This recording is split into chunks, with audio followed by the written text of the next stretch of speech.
Kebakaran menimpa sebuah rumah dan atap biasan di Merajan milik Ide Bagus Yuliarta, 45 tahun, di Banjar Girya Kutri, Desa Singepadu Tengah, Kecamatan Sukawati, Jumat 7 April, sekitar pukul 14 WITA. Informasi di lapangan menyebutkan api pertama kali dilihat oleh saksi Ketut Sarne.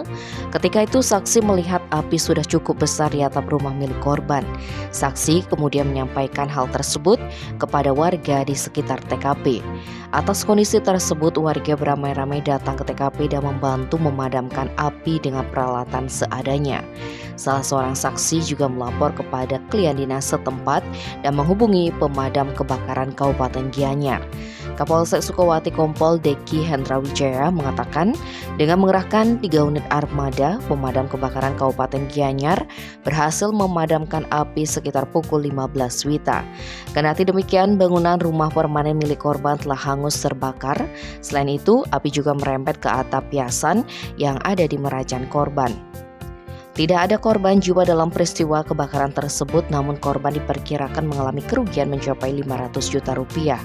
Berdasarkan hasil olah TKP, diduga kebakaran disebabkan konsleting listrik. Tim Bali Express melaporkan.